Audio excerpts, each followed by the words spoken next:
Good evening, everyone.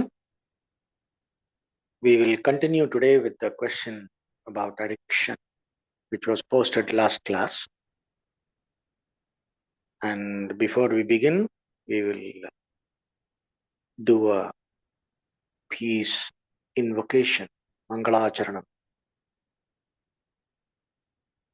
Om Shri Gurubhyo Namaha Harihi Om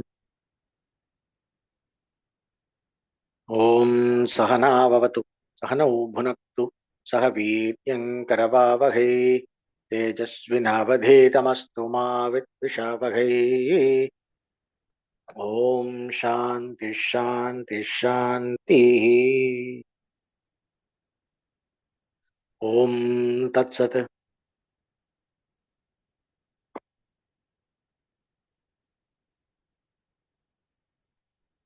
So, continuing on the topic of addiction, there is this substance abuse and this kind of addiction. Then there is addiction to different kinds of addiction. There is addiction to situations. There is addiction to relationships.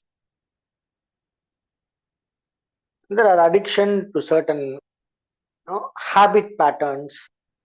Basically, a habit pattern, when it becomes the driving force instead of conscious thought and choice, when the habit pattern takes over the intellect, the decision making faculty, when the habit pattern takes over our value judgment, that's what we could call as addiction in a broad way for the angle that we are discussing. So generally they say there is physical addiction and there is psychological addiction, and they categorize that, and in the therapy or in the medical field, in neurological research, dealing with addiction and all that, there is a lot of research going on. There are a lot of interventions, both medical, non-medical, holistic. So many interventions are there, and it is a growing concern because the percentage of people who are addicted to either substance abuse like drugs, etc., or mobile addiction. This is the latest: mobile addiction, gaming addiction, this kind of bad habits. There are these especially many teenagers, when they are crossing puberty, they get addicted to masturbation. There are those who are addicted to tamasic things, rajasic things, and sometimes even sattvic. So sattvic addiction is very rare, and it usually does not cause a problem much. Maybe they have some maladjustment issues with the common man. Other than that, they may not have much of a problem, and even that they will be able to handle, because those people who are addicted to sattvic habits will not lose their sense of judgment, because that is the nature of sattva. So here we are going to deal predominantly with tamasic and rajasic addictions, and we are going to deal with it in the spiritual angle, in the framework of spiritual understanding, and in the framework of spiritual sadhana, practice of yoga, etc. Right? So we are going to see how we can understand it and how we can practically handle it, and see what tools we can use to come out of it, both in terms of prevention and the cure of addiction. So we are going to explore that today. During the discussion, if you get any point that you want to put across, or you want to ask a question, you want me to address anything specifically, you can write it in the comments, and I will look at that after some time, and I will address them one by one. So I will not go into this medical kind of neurological, medical, scientific kind of analysis of addiction, because there are people who are more qualified to do that. So we will leave that to them. Let us use the framework of yoga, Vedanta, the framework of the spiritual understanding of the human being, the wholesome spiritual understanding of the human being, as the framework in which we will try to understand addiction. So we all know, hopefully most of us know, we have heard these words: sattva, rajas, tamas, the three gunas, right? The three qualities: sattva, rajas, tamas. And then we have heard of the five bodies: pancha kosha, you must have heard. Annamaya kosha, physical body; pranamaya kosha, energy body; manomaya kosha, mental body; vijnanamaya kosha, the decision making and the individuality, the covering of individuality; anandamaya kosha, the covering of ignorance, blissful ignorance, and the it's a kind of sleep which you experience in deep sleep, and when you enjoy pleasure. So this 5 levels of embodiment called Panchakosha, we know, 3 gunas we know. So with this we will address an addiction, and also we know how there are these habit patterns, thought patterns, memories, how the mind functions. We have manas, buddhi, chitta, ahankara, the 4 aspects of the mind. The ego principle that says I am the enjoyer, I am the doer, that faculty that generates that feeling. Then we have there is ahankara. Then we have the decision making faculty. I will do this, I will, this is good, this is bad, this is relevant, this is not relevant, I should do this, I should not do this. This kind of decision making. We have buddhi. Manas, which is basically connected with the sense faculties, it throws in the data, compare and contrast the data that is fed through the senses and from the memory. And then we have the memory, the storehouse of previous experiences and the memory of my relationship with the previous experiences. When I say previous experiences, it is both the memory of the objects of experience and the memory of the way I experienced it, and the memory of me in relationship with that object. All that is stored in memory. When I say, let us say, when I say New Delhi, if you have visited New Delhi, when I say New Delhi, you will get the memory of that New Delhi along with how that New Delhi affected you and what you remember in what situation and how you are experiencing New Delhi. Along like that it comes, correct? So you as a subject in relationship with an experience is also the memory. So that is memory. So manas, buddhi, chitta, ahankara. This is called memory, is what we are meaning by the word chitta in this case. Manas and all. Okay. So in an addiction, what happens? Before an addiction, before you get addicted to something, there is this fundamental attitude towards an experience. Now, we have an attitude towards our sensory experience, our mental and emotional experience, aesthetic experience, whatever experience that we have, whatever object we are experiencing or using or consuming, we have an attitude towards it. Whatever actions we do, we have an attitude towards that. We are usually not conscious about what attitude. We have already formed an attitude, That is our background attitude. Our background attitude towards life, towards things, towards experiences, towards our actions, and towards the various things that we enjoy and suffer. This background attitude. So this is what leads to addiction. If the background attitude is more tuned towards enjoyment, if it is more tuned towards pleasure, if pleasure is the fundamental motive, pleasure or gratification, I will put it like that.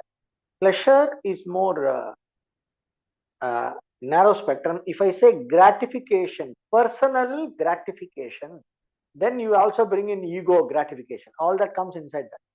So personal gratification is the driving motive for anything that I do or anything that I don't want to do, anything that I would like to enjoy or anything that I like to avoid. Personal gratification is the fundamental motive. Here, I am not talking about usefulness connected with purushartha. See, achieving my goal is more in the buddhi, is connected with that idea of the goal, and it is more connected to the concept of virtue. But when I mean personal gratification, it is that kind of a pleasure principle where I am looking for the intimate experience of satisfaction,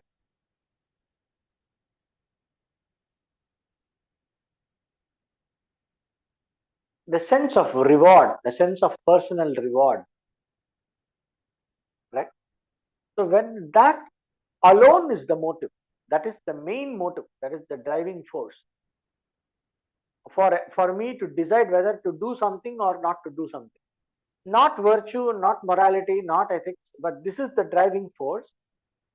And I use morality, ethics, and all that as a secondary thing. You know? So if the situation is too challenging for my gratification, it's too difficult, they say, no, uncomfortable, I wouldn't mind compromising my values in order to be more satisfied. So that mentality, what we call as this a compromised value judgment. I am a good man up to a point. They say, uh, everybody is good because they did not get the opportunity to be bad. There is one saying like this. It's from the Western country. Some scholar has said that. It's something like that. It's because I did not have the right opportunity or the right kind of pressure. They say in one movie, every man has a breaking point. They say, So because of there is no right pressure or there is no right opportunity, some kind of artificially a person behaves in an ethical way. So this has been normalized. This is what is considered as the main thing. But there is something called as a virtue driven action. Any action that I pursue, anything that I do or don't do, the way I get connected or involved with a situation or a person or an experience is fundamentally motivated by a virtue, a spiritual value. That kind of approach towards experiences, towards life situations, towards things and people, to cultivating that is called samskrita. But the natural tendency is for gratification, like they say for that. How they condition the rats and how they condition the animals. They say in the Pavlov conditioning. They say in psychology. reward and punishment kind of conditioning, right? So that aspect is there in us, that animal brain is there. But it is also possible to make virtue a motive instead of personal reward and gratification as a motive. So there is a entire process of religious life that is based on spiritual understanding is meant for transforming an individual from a natural gratification, personal gratification seeking person, from that to transform an individual to somebody who is fundamentally driven by virtue and spiritual values. The one who is driven by personal gratification, I like, I don't like, comfort, emotional comfort, no, that alone, that is the primary motive. No, I'm not saying personal gratification and emotional comfort is important. I'm not telling to ignore that, but it is not the primary motive.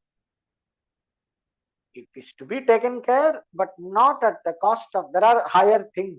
That is not the main motive. That does not give meaning to life. That's what I'm trying to say. So the person's outlook on life is driven by virtue and spiritual values. Is driven by purushartha and eventually higher, a more objective and universally applicable values and goals, right? So this transformation, a person who is driven only by personal gratification, the pleasure principle, from that, which is called as prakrita. Prakrita means natural. This is natural because that's how an animal is. Animalistic person, natural person is prakrita purusha, the naturally driven individual. Now that person is transformed through the process of initiation and into spiritual life, and with the whole help of dharma and everything, is transformed into what is called as a consciously cultivated, well-made person in tune with the spiritual values and higher virtues, called Samskrita Purusha. From Prakrita Purusha, a person becomes a Samskrita Purusha. So this is the whole. So the more I embrace my process of transformation into Samskrita Purusha,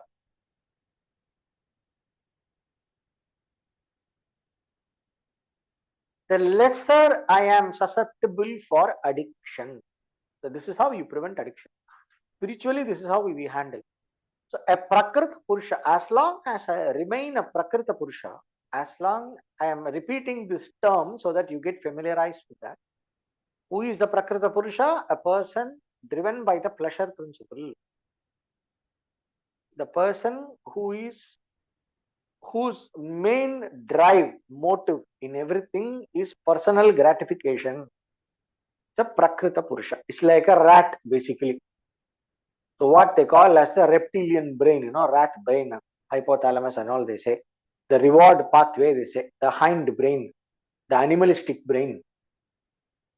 So this brain, this circuit is what is responsible for addiction.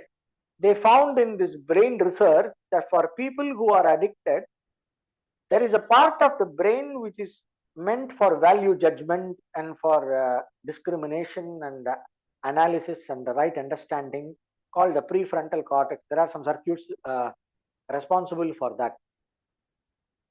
So when a person is addicted, a normal brain and addicted brain, a normal brain, a healthy brain, creates reward, creates that sense of personal gratification, while the person is doing healthy and virtuous thing, healthy and the right things in life. When the person is living in the right way, doing the right things, avoiding the wrong things, So within the circuit of doing the right things, the personal gratification is taken care. No, it is there. But in an addicted brain, it is the personal gratification gets disconnected from the circuit that governs your value judgment. What is right, what is wrong, what is to be done, what is not to be done. That is value judgment. This is good, this is bad. So that faculty that makes this judgment gets hijacked, or it gets switched off. It doesn't work properly, it doesn't work at all, or it works in a altered way. It changes, the nature of that brain circuit itself changes, and the person gets somewhat hardwired into pursuing only pleasure. So nothing else matters now. So a very addicted person usually wants to have that, whatever the experience they are addicted to, they just want to repeat that experience and repeat that sensation of the pleasure to the exclusion of everything else. There was a woman, when the internet came, there was a woman who was playing some video games or something in the internet, and the child went into, entered the, was ignored continuously. It went and sat inside the washing machine, turned on the washing machine, and fell inside the washing machine, and the child died. This was one of the big news in the 90s, late 90s, the beginning of 2000 something. That's when all this internet things started. So from that time until now, if you see, addiction has come a long way. The problem of addiction has come a long way. It has affected a lot of generations. It has affected children. Children are glued to mobile phones, games, that instant gratification, all that junk food. It's a huge problem now. Addiction is a huge problem because there is no meaningful context to inspire people. The society is becoming more and more spiritually bankrupt. So what happens when the brain becomes tuned to addiction? The judgment faculty is kind of disconnected, and one purely pursues that pleasure or that fix. What they call as the fix, that experience for which one is addicted to. It starts driving, one starts consuming all one's resources to keep repeating that experience, even to the level of self-destruction and death. Even if that brings death, one is not able to rise above it. So one becomes incapable of the right judgment. That is what addiction takes a person to. So they need external help. They cannot decide and by themselves and get out of addiction. They come to that stage. They become like kind of mentally handicapped.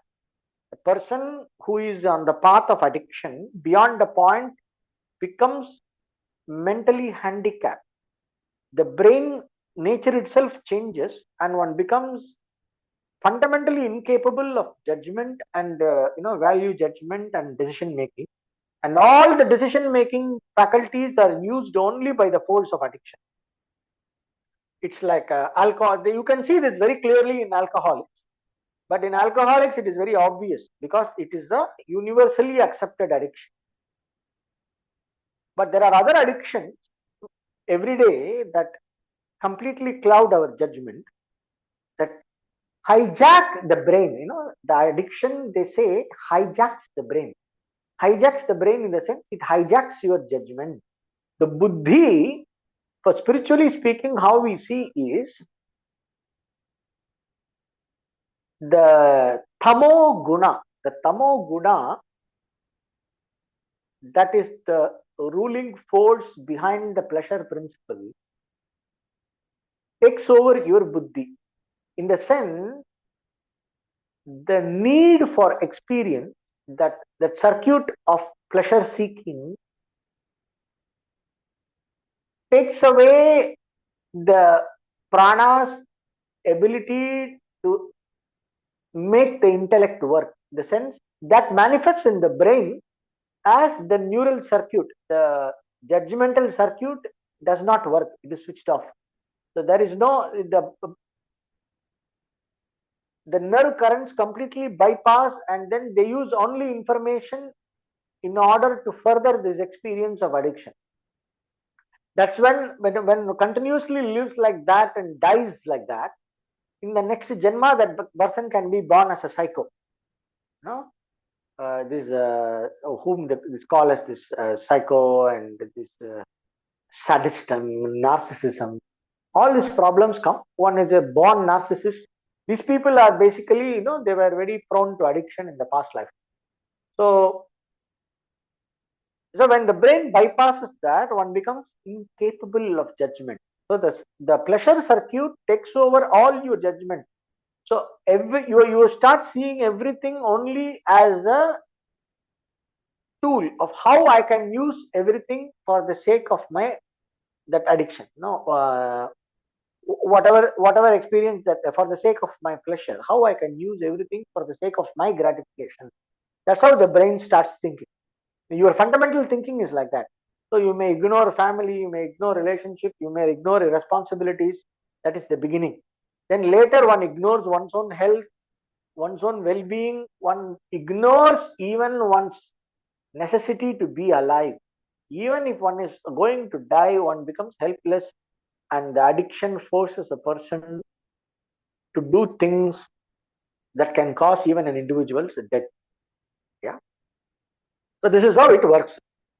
This is the whole path of falling. This is the path of fall.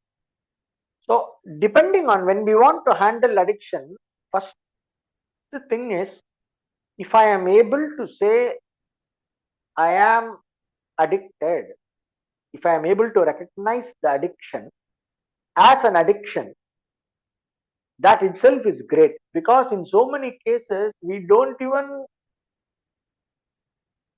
identify the addiction as such. We don't even identify the addiction as an addiction. When somebody points out, we deny. No, no, no. I will tell a very simple thing. Coffee. Those who drink coffee every day, including myself, if we don't drink coffee, for some it is morning coffee, for some it is evening coffee,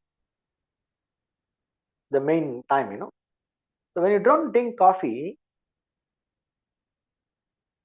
it leaves a certain kind of background dullness and sometimes a mild headache when you suddenly stop coffee. So that is a sign that it is an addiction. It's a physiological addiction, because caffeine makes the body addicted to that sensation. The body cells, the body craves for caffeine. So if you don't give caffeine, it takes some 3-4 days, and some special diet and all that to come out of the caffeine addiction. So wanting coffee every day is an addiction, as simple as that. It is unhealthy, it is an addiction. Now it is an accepted activity, to have a coffee. It's like part of life now. Nobody bothers about, nobody sees that as a problem. But an example how addiction, how the judgment goes wrong, how the addiction takes over the judgment. Drinking 4 to 6 cups of coffees is good for liver. One research. That research is sponsored by the coffee board. That is another story. Now, some coffee companies put money together and sponsor this research. Find all the benefits of drinking coffee. And they will say, coffee has antioxidants, 40 times more antioxidants than tea. Coffee helps you to prevent liver cancer. Coffee helps you to fight depression, etc., etc. All, if you find, benefits of coffee research, if you put, Google will throw some thousands of results. Okay. So now this person, hey, you are addicted to coffee. You say a normal everyday coffee drinker, simple coffee drinker, not the one who is drinking 10 coffees in a day. The person who drinks 2 coffees, something like that, which is completely normal, which is completely normalized, I will say, right? It's completely normalized. The person is addicted. But when you point out what we do, first we deny, we say denial. No, no, no, this is not addiction. I just need 1 coffee, 2 coffee. Okay. So why don't you be without coffee for 1 week and see? This one of my friends used to tell me, always keep challenging me, 1 week without coffee, 1 week without coffee, because that guy doesn't take coffee and I take regular coffee. So he keeps on pushing me for that. So I once tried, I did 1 week. Of course, in 2-3 days, I got headache and then it went off. I did some pranayama. I managed 1 week and then I came back to coffee. So, but the point is to understand coffee is an addiction. At the policy level, it is important not to compromise. I am indulging in a coffee every day. It's a it's secondary.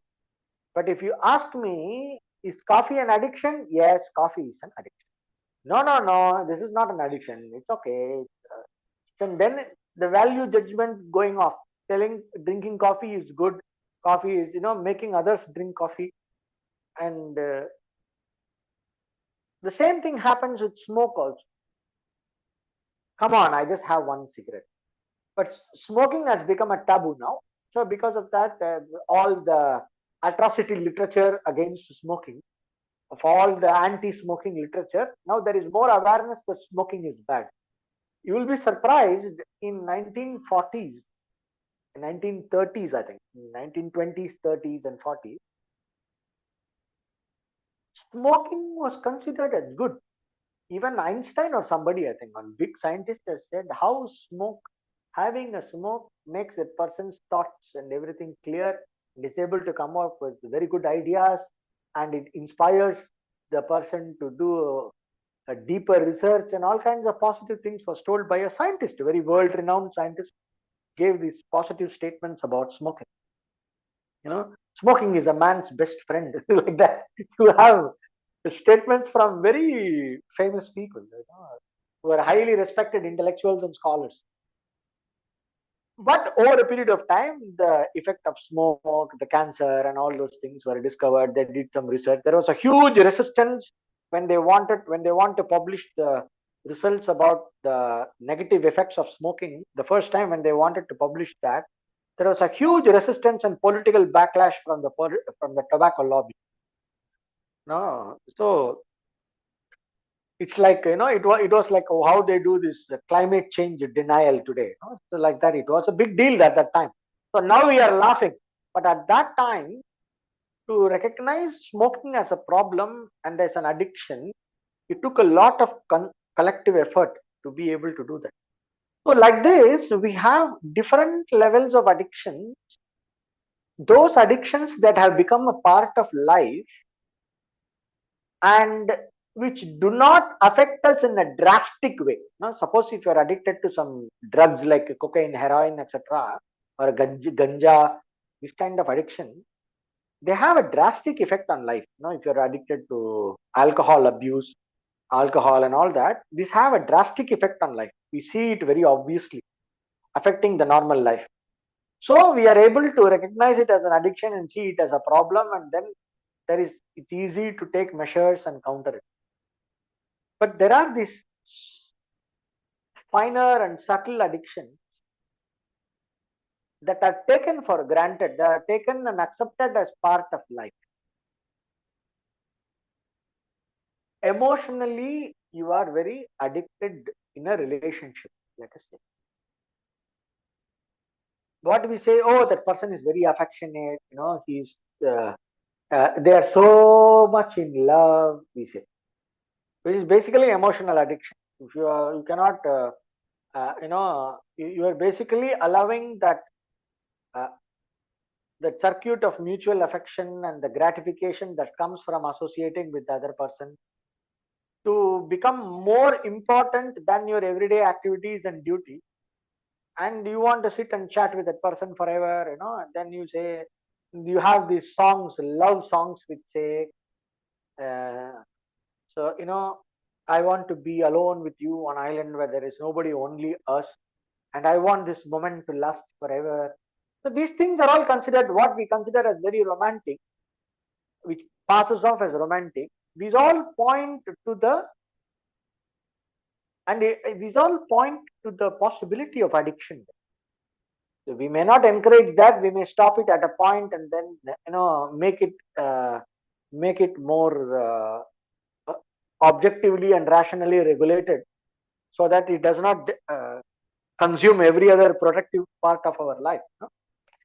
So that we may do that, but these kind of thoughts, these are glorified. It is basically addiction. It is a path towards addiction that is glorified. If you see in the Vedic way approach for marriage, the marriage, for example, is never based on romance. Romance is encouraged within the romance is encouraged within the setup of marriage, but the setup of marriage is not aimed at romance. Setup of marriage is aimed at propagation of dharma and gaining of artha, and in the process to help oneself become an emotionally whole person and to become a mature person, where the husband and wife become partners in mutual growth. The wife helps the husband to spiritually grow, and the husband helps the wife to spiritually grow. So marriage is a spiritual partnership according to the Vedic tradition. If you see the meaning of the mantras of the Saptapadi, the 7 steps that you take in the Hindu marriage, the Saptapadi it is called. If you just Google Saptapadi and see the mantra and the meaning, it is a spiritual partnership that is tuned towards growth. So within the framework of which romance is also taken care, the pleasure, seeking of pleasure, kama, is also taken care. So the kama is taken care within the framework of dharma. So that is what marriage was meant to be, and it is not marriage is not an end in itself. Marriage is a means to an end. But what has happened now? Marriage has become an end in itself. Having a relationship is an end in itself. The relationship is not the goal, but the relationship is a means to some other goal. Relationship is not a purushartha. Relationship is a means to purushartha, which is artha and kama regulated by dharma. Right? So when we miss this whole context of becoming a Samskrita Purusha, becoming a spiritually cultivated person, when that context is missing, when we approach life as a Prakrita Purusha or a natural instinct driven person, when we approach life and experiences, when we allot value, when we start valuing things, when we start making value judgments about situations, people, and life experiences, sensory experiences, life experiences, relationships, people, and situations, everything we start making values judgment about everything, they from the framework of being an instinct driven person whose main motive is pleasure, then addiction is inevitable.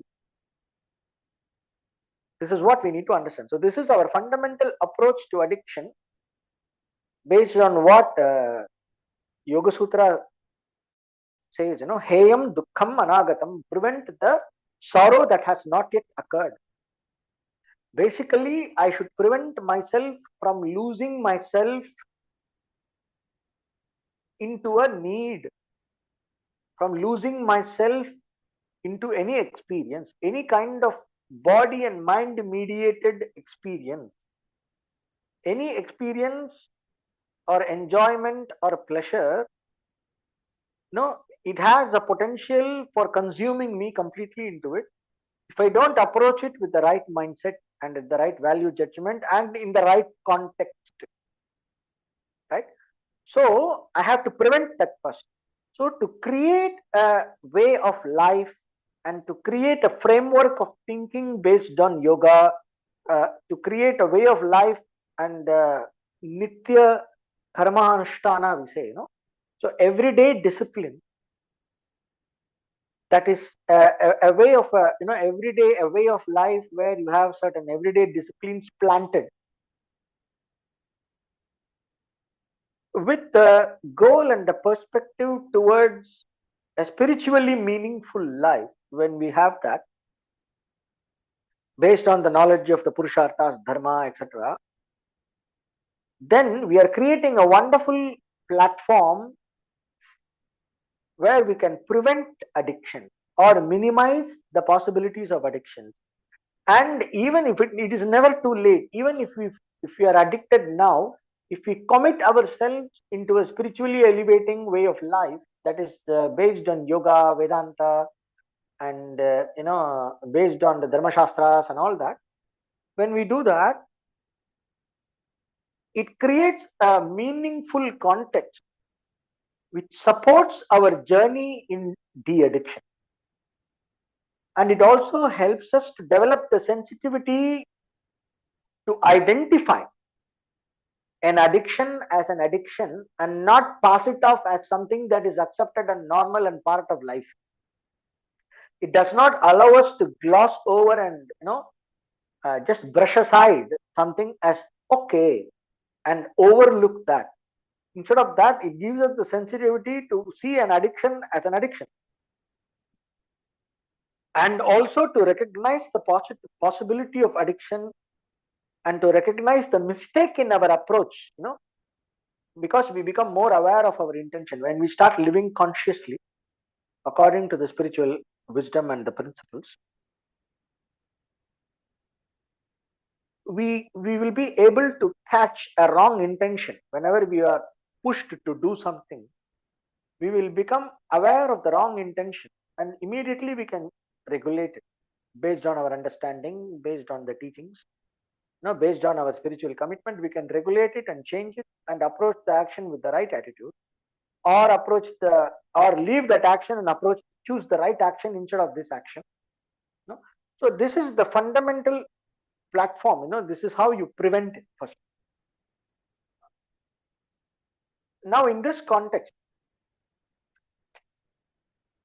one of the practices that can help, if you're already in kind of a physiological addiction, so this is basically giving the right context.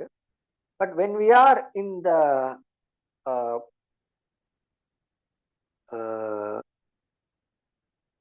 when we are already in addiction, when a few addictions are part of life, when we are driven by a bunch of addictions that are not very big but kind of accepted as part of life, but we recognize it, and sometimes we recognize it and I said, okay, I should not be driven by it, and I should somehow get myself out of this. We think that, but we are not able to act on that. For that, there are some practices that can help. So in this context, there is a question here: addictions towards tastes or food, money, power, relationship, etc. Also about how to understand handling money without getting addicted, as it is the driving force in this modern time. Right. Money comes under artha. So money is a resource. Money is never a source of one's self definition. That could be the starting point. When you handle money, we understand money as an essential resource. Money is required, and money is an essential resource. Money is goddess Lakshmi. Money is what sustains everything, all the various activities, all the virtuous activities, and all the charities, and all the welfare activities, and acquiring of the pleasures and acquiring of security. All that, everything is sustained by money. All the dharma is sustained by money, right? So money is important. Money is Lakshmi. Money is what keeps the human society going. So you respect money as a resource, but you never get your self definition from money. That's how you lose oneself in something. When we lose oneself, how do we lose oneself? We allow the situation or the resource to define ourselves. I define myself based on what brands I wear. For example, I have to wear only these brands. If I cannot wear these brands, I cannot allow myself to go and meet my friends or socialize. Even if I have to go and socialize, I have to wear these brands. I cannot go below this level. Otherwise, I will be considered. Then I'm afraid that others will reject me. I may be.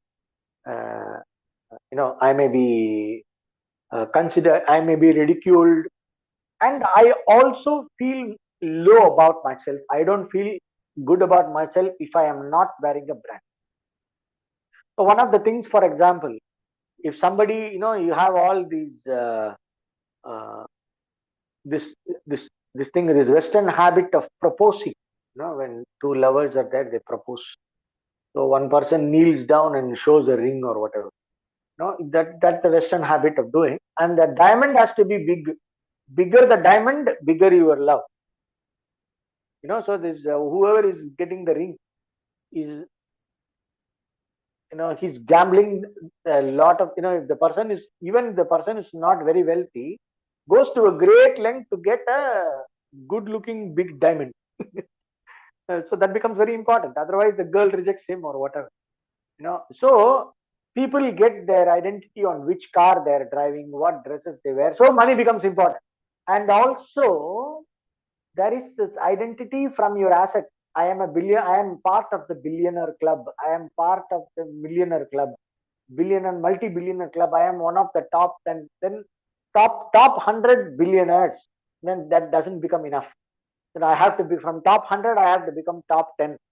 Then you become number 2, that is not enough, you have to become number 1. Until that you are restless. you know so all this problem comes because your identity comes from money, and money is not seen as a resource anymore, but money is seen as the source of self definition. That's where it comes. So when I to prevent all these things, it is important to develop a spiritual understanding of oneself as what one truly is, and to see things as they are, to see money as a resource and not as something that defines oneself, to see clothes as a resource and not as something that defines oneself. It is absolutely fine to wear a super ultra luxury brand. It is absolutely fine. I'm not against that. If you can afford that, if you have that, fine. But you should also be fine when you cannot afford that and when you cannot have it. You being fine is not dependent upon wearing an ultra luxury brand. You being fine is not dependent upon how much money you have in your bank account or how much assets you have. So that this one has to develop an understanding and change of attitude towards that is required. Without that, it is not going to. Money is driving this modern time. That does not mean it should drive me. So many things are driving the modern time. The greed for power is mentioned here. This person has the question is power. Again, anybody who seeks excessive power is necessary. For example, if I want to do some good to the society, I need to be in a position. When I am in a position of power, I have to use my power in order to establish and in order to enforce certain effect upon the society. If it is my role, I have, in order to perform my role, I need the power that is appropriate to my role. So power, again, like money, is a resource. But when I become power hungry, what happens? I start seeing myself within that structure of power. So I don't know about myself anything outside than that powerful person. That's why people who are in very powerful positions, once they get retired, they go nuts because they don't know who they are anymore. So I don't know who I am anymore, they say, because your self definition has constantly come from that power. And you are expecting everybody to respect you in the same way, but you are not in power anymore, and then you feel bad. Then there is a void, all this problem comes. So again, it is the same thing. Taking the not self to be the self. So generating a personal identity based on resources and situation, that is the root of this problem. This we have to handle that. If we don't handle that, no matter how much pranayama we do, how much japa we do, no matter how many temples we do and prayers we do, the problem, it will not be solved, because the root of the problem, there is a cognitive error. There is an error in judgment. There is a hijacking of the self concept. The self concept is hijacked by the situation, by the resources like money, power, etc., and the relationships, etc. So the self concept is hijacked by it. So I have to sit and talk and discuss in a satsang or in a therapy or see and discover myself in a way that is not dependent on these contexts and situations and resources. And that is the only way to get out of this and to extricate, to remove and to liberate your self concept from money, power, relationship, etc. is the only way we can handle it. Now, addiction, sensory addiction, addictions towards taste, food, etc. That is where this physical addiction comes. Basically, sensory experiences, and as an extension of that, experience of drugs, etc. What happens? It's also habit patterns. When a habit it takes over, it could be a sensory habit or a egoistic habit, or it could be a, a value-based lifestyle habit. Any habit that becomes dominant and drives you to action instead of my analysis, thinking and understanding and conscious decision making, instead of that driving me into action, a force of habit is driving me into action. So it will not, so when I am a habit driven person, what we have to do is we have to create healthy habits. The there are certain things in life which are driven by habit. You cannot do away with habit. We cannot do everything only consciously thinking. Then our burden, the mental burden becomes too much. A few things in life are taken care by habit. So habit is a good thing. So what we have to do is we have to consciously create habits that will prevent negative habits from forming. So addiction towards the taste or food, and food, what we have to do is we have to cultivate a taste. We have to cultivate a healthy taste. It's like, for example, let us say having tamarind rice is very nice, very tasty. Tamarind rice and banana chips, very tasty food, right? Or this potato chips, flavored potato chips, very tasty, nice to eat that. I want only this, or I want only pakoda.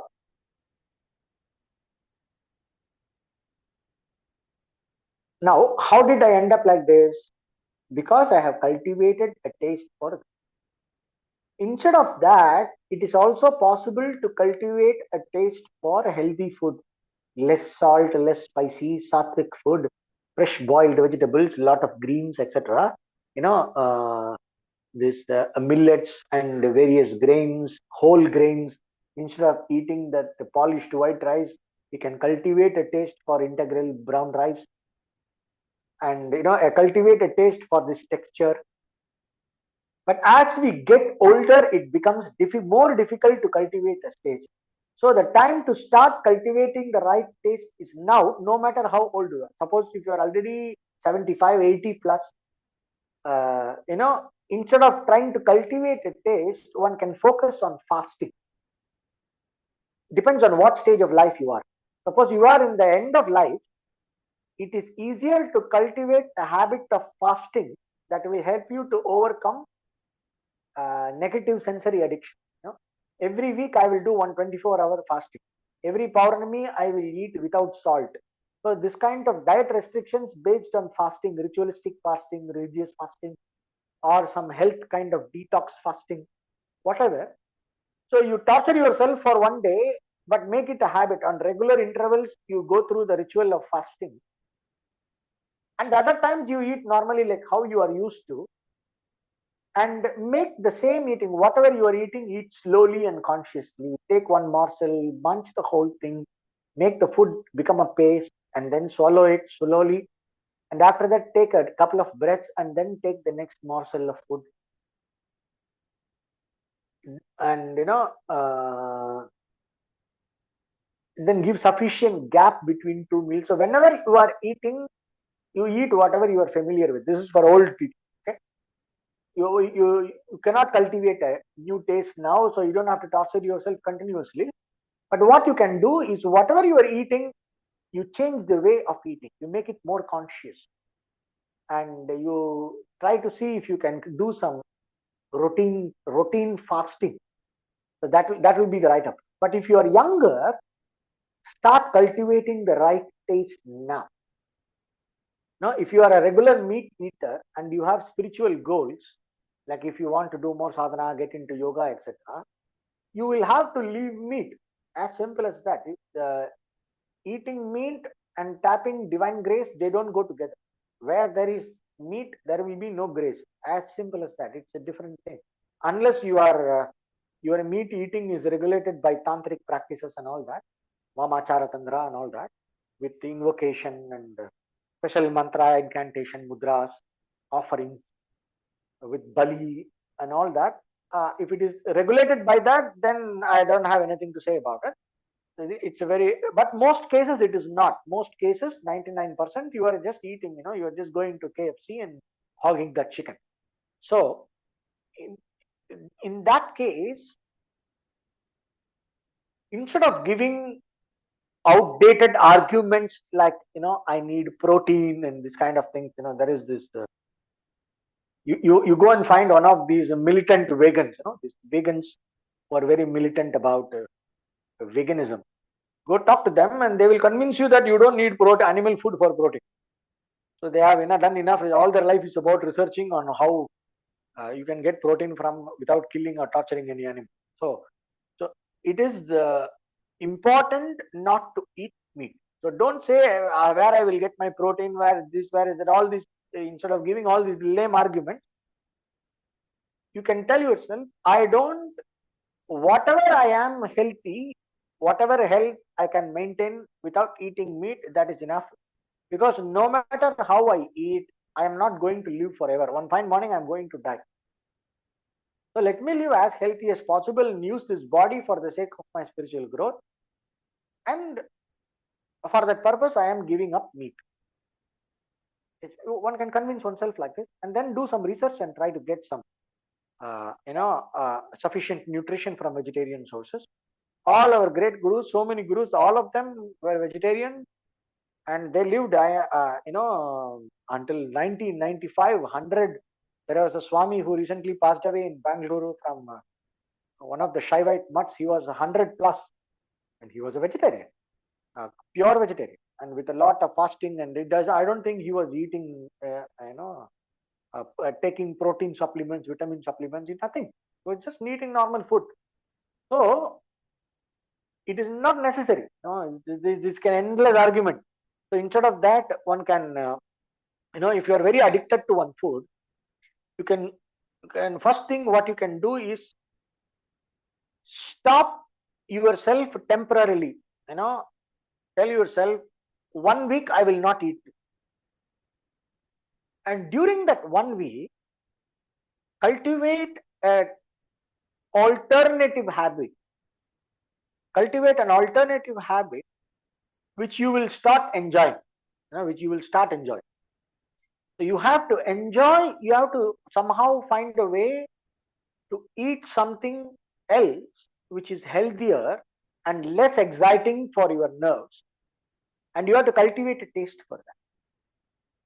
It's something like, every time you have nothing to do, you are sitting quietly, you are listening to, there are people who are glued to music. It's called melomania. All the time listening to dang, dang, dang, dang, dang, this rock music or whatever. Instead of that, why don't you cultivate the habit of sitting quietly and enjoying the silence? So instead of some heavy metal, why don't you try to listen and see if you can enjoy classic? Enjoy something that is more mellow, more refined. And then probably don't, see if you can just stop listening and then just stay quiet. Cultivate a taste for being quiet. Cultivate a taste for not going behind some pleasure but staying conscious. Cultivate a taste for doing some meditation. So it is difficult during the process of cultivating a taste for something, cultivating a healthy habit. It is going to be tough in the beginning, but once you have cultivated that habit, then it is very easy to sustain that. So during the process of self cultivation, you can probably have the right company. You change your social circle, or you associate with a circle of people who are already enjoying that healthy habit that you want to cultivate, the healthy taste that you want to cultivate.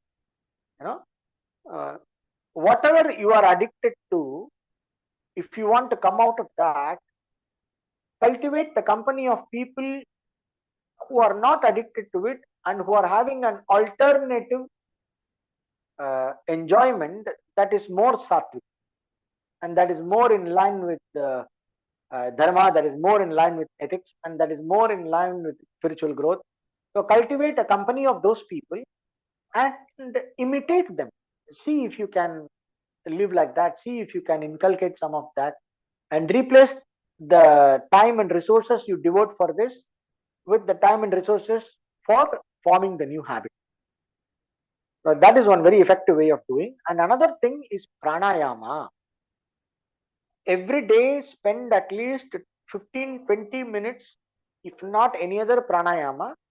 Just sit straight, even in a chair is okay, and do consciously regulated breathing from the beginning of inhalation. Inhale and inhale deep up to the upper chest, and gradually let go and exhale completely until the abdomen is contracted. Full breath from the beginning of inhalation until the end of exhalation. The entire breath must be consciously under your control. It must be not very slow, just slow enough so that you are not panting for breath. You are not developing that rush to breathe more. Don't do that very slow breath for 3 breaths and then go like, it should not be like that. You should breathe in and breathe out, and you must be able to sustain that deep, slow breath continuously for 10 or 15 minutes. The entire breath cycle must be under your conscious control. Practice this kind of breathing while sitting straight. Even if you sit straight in a stool or a chair, it's all right. Try to practice this conscious, deliberate, controlled breathing, willful breathing, where the entire breath is in your control, and breathe like that continuously for 10 or 15 minutes. Mentally, if you are bored, what you can do, you can listen to some shloka, or you can, you light a small lamp, oil lamp in front of you and stare at that. You can look at that flame and then do this breathing. Or you paste a Sri Chakra, you have a Sri Chakra picture, Sri Yantra picture on the wall in front of you at eye level. Keep looking at the Sri Yantra and do this breathing. Or keep looking at a divine form of your Ishta Devata or any deity that you like and do this breathing. Or you sit in a garden of lot of flowers are there, you keep looking at those beautiful plants and flowers, and you consciously maintain this breathing for 15 minutes, 10 minutes or 15 minutes. Continuous, consciously regulated breath. In the entire duration, the whole breath should be continuously under your conscious control. What will happen after 4 or 5 minutes? The natural urge to breathe will stop, and the breath will be regulated only by your conscious control. And you sustain that for some time while visually concentrating on something. And then leave the breathing and stay quiet for 2-3 minutes or 5 minutes. And that's all. If you do that 2 times a day, you will be surprised to see a lot of sensory addiction will stop having power over you. Will have a tremendous power to say no to a sensory addiction, and you will feel that, you will not feel that force, that addictive force that is driving you into that sensation, wanting that sensation, wanting that food or wanting that taste, that organic drive that you have to want, that the craving, what you say, you will see that the craving won't come, or the craving will be like mildly like a suggestion. It will be very easy to overcome. So this very simple act of conscious deep breathing sustained continuously for 10 or 15 minutes at least, followed by 5 minutes of simply sitting quietly listening to the breath and observing your body sensations. Just this. When you do 2 times a day, when you are not in full stomach, when you do this, you will see it will have a It will have a phenomenal effect on a lot of physical level addictions and sensory level addictions. It's a very simple pranayama, this breathing. So, if any other questions are there, we will continue in the next class on the same topic. So, for the question of today, the solution is learning to develop a spiritual way of thinking. That's how you uh, a spiritual way of thinking that is based on dharma and shastras and spiritual understanding of ourselves and the spiritual reality behind life. Learning to appreciate that aspect more is the only solution. Satsanga swadhyaya, that is the main solution. And it is very important to prevent the mindset that will make addiction possible. So it is important to prevent addiction before it comes. So that is the fundamental approach. And then, of course, you can try these methods that we discussed and let me know how it works. We will meet in the next session. Om Purnamadah Purnamidam Purnat Purnamudachyate Purnasya Purnamadaya Purnameva Vasishyate. Om Shanti Shanti Shanti. Om Tat Sat. Thank you.